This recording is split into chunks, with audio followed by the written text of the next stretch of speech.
L'info Éco Plus avec Didier Testo. Bonjour à vous Didier. Bonjour Jean-Marie. Fondateur de La Bourse et la Vie TV. Cette semaine Didier, pour commencer, vous commencez par un coup de projecteur sur les matières premières agricoles. Est-ce que les anglo-saxons appellent d'une manière horrible les soft commodities? Alors il s'agit toujours d'inflation? Oui, et on peut parler à nouveau d'alerte sérieuse à ce sujet, avec une météo en Europe qui a conduit à des pluies abondantes. On peut parler de la sécheresse en Inde, aux États-Unis. Les derniers mois ont été effectivement sérieux pour les cultures qui ont souffert. Pour prendre un exemple concret, alors du côté de la flambée des prix, le prix du coton a franchi à des prix jamais atteints depuis 10 ans.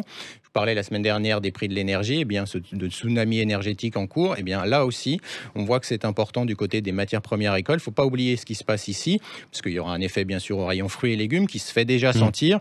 Et si l'économie mondiale a nouveau besoin de gaz, de pétrole, d'électricité ou de charbon, les sujets d'approvisionnement aussi, de transport, le sujet de chaîne d'approvisionnement vont aussi compliquer les choses pour les matières agricoles. Sujet de l'inflation au cœur des interrogations. Il y a des mauvaises conditions météorologiques, mais le Fonds monétaire international avait publié un rapport à ce sujet. Et les prix avaient commencé à progresser avant la pandémie, parce que nous l'avons déjà oublié, mais par exemple en 2018, la Chine avait été frappée par une épidémie de peste porcine, anéantissant une grande partie de son cheptel. 50% des porcs du monde sont chinois. Résultat, mi-2019, les prix du porc et les protéines animales avaient atteint des niveaux records. Alors on y ajoute le conflit commercial Chine-USA, les premières mesures de confinement avec la rupture de chaîne d'approvisionnement. C'était un cocktail détonnant pour une hausse des prix. Alors ça a été un peu plus calme en 2020, mais depuis, les marchés se sont tendus à nouveau.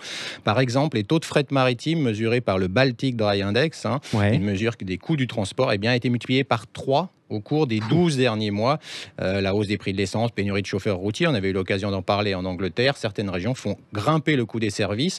Ça fait dire aux spécialistes que l'augmentation des coûts de transport finira par accroître l'inflation des prix et la consommation de ces produits alimentaires. Donc du coup, quelles sont, Didier, les matières premières agricoles qui sont concernées par cette hausse des prix? Alors depuis le début de l'année, je vais vous citer l'avoine, plus 66%, le café, plus 56%, le canola, on connaît moins, c'est une huile, mais au Canada notamment, le coton, plus 37%, l'huile de palme, plus 31%, ou le sucre, plus 27%. C'est une épidémie, quoi. Donc avec des conditions météorologiques de 2021, et les sujets de chaîne d'approvisionnement, il va falloir être attentif à ce sujet. Bon, en bref, Didier, le sujet gaz en Europe vient par ailleurs de connaître du nouveau. Oui, alors avec Vladimir Poutine, le maître du Kremlin, et j'ai envie de dire des marchés du gaz naturel, il a provoqué une chute de près de 10% des prix du gaz après avoir proposé de stabiliser le marché en Europe en augmentant potentiellement l'approvisionnement via l'Ukraine. Le vice-président russe lui a dit effectivement que la certification du Nord Stream 2 serait une solution potentielle au malheur gazier de l'Europe. On rappelle que c'est un pipeline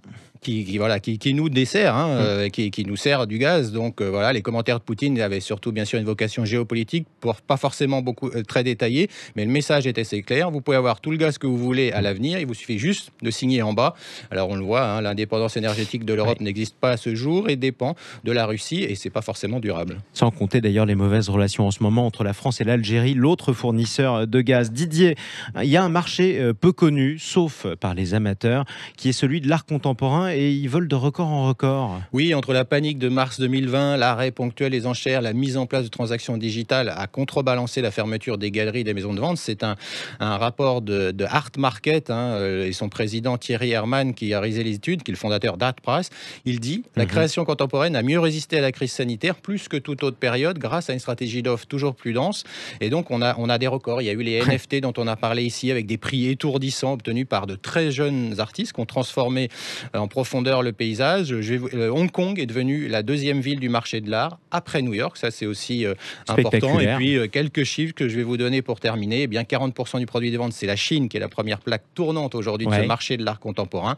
Les USA et le Royaume-Uni complètent le podium. Paris se situe aux 5e place de ce marché avec 55 millions de dollars.